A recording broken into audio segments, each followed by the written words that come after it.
Assalamualaikum warahmatullahi wabarakatuh. Halo semuanya, kembali lagi bersama aku Nazwa Aprilia Dewanti di video kali ini. Kali ini kita bakal belajar tentang analisis puisi menurut strata norma. Yuk simak videonya.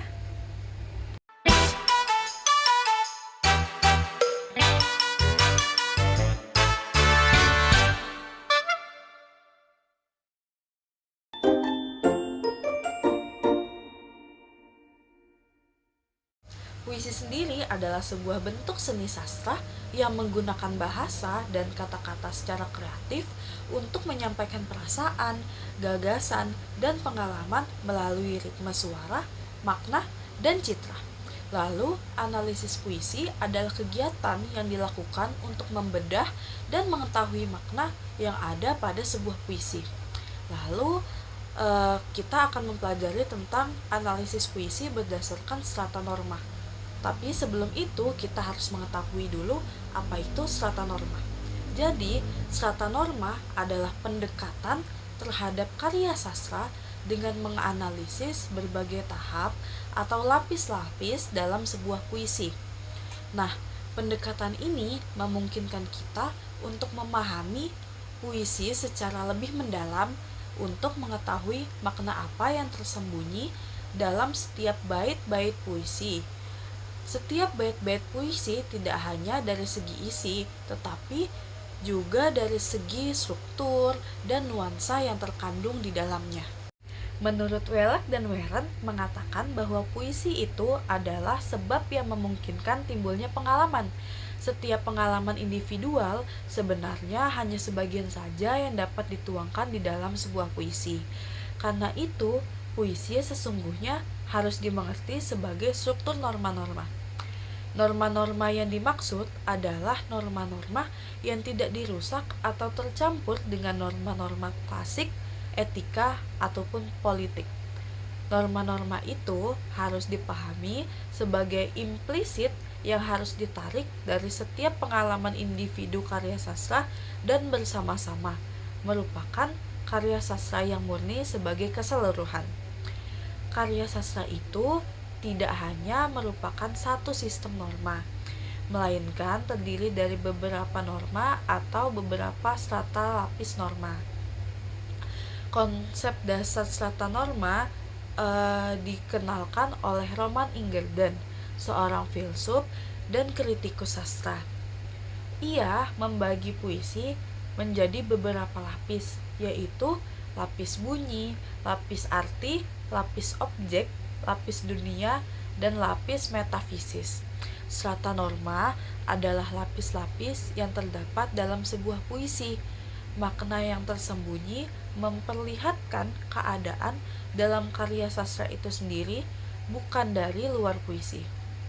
Puisi terdiri dari struktur lapis-lapis norma. Strata norma Kesimpulannya, strata norma adalah lapis yang paling atas. Lapis yang paling atas dalam strata norma adalah lapis bunyi. Apa sih lapis bunyi? Lapis bunyi adalah lapis paling dasar yang mencakup semua unsur bunyi dalam puisi, seperti rima, irama, dan aliterasi. Unsur-unsur ini menciptakan efek musikalisasi dari ritme yang khas pada puisi. Lalu ada lapis arti. Dalam analisis puisi, lapis arti adalah lapisan yang berkaitan dengan makna yang terkandung dalam kata-kata dan kalimat yang membentuk puisi. Lapis ini adalah lapisan di mana kita mengenali lebih dalam dan mengerti arti denotatif atau arti kamus untuk menemukan makna konotatif atau arti yang tersirat dalam makna simbolik yang terkandung di dalamnya. Selanjutnya ada lapis objek atau dalam analisis puisi, lapis objek adalah lapisan yang merujuk pada semua benda, orang, tempat, atau peristiwa yang disebutkan atau tersirat dalam sebuah puisi. Ini seperti dunia kecil yang diciptakan oleh penyair atau penulis melalui kata-katanya.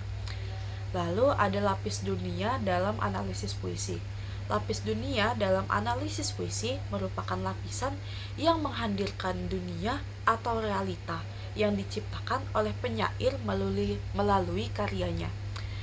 Ini adalah dunia yang terbentuk dari interaksi antara objek-objek, tokoh, dan latar yang digambarkan dalam puisi. Lalu selanjutnya atau yang terakhir adalah lapis metafisis dalam analisis puisi. Lapis metafisis adalah lapisan terdalam dalam analisis puisi. Menurut teori strata norma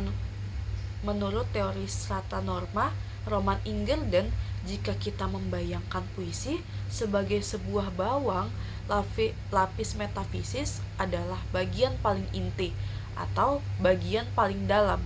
Lapis ini berkaitan dengan dimensi yang melampaui dunia fisik dan konkret menuju ranah pemikiran yang lebih abstrak, filosofis, dan spiritual.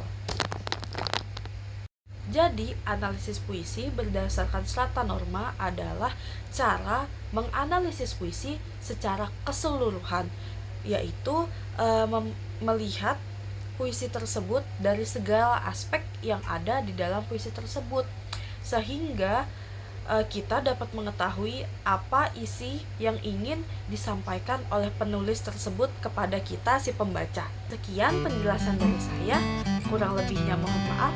Assalamualaikum warahmatullahi wabarakatuh. Sampai jumpa di video selanjutnya. Bye.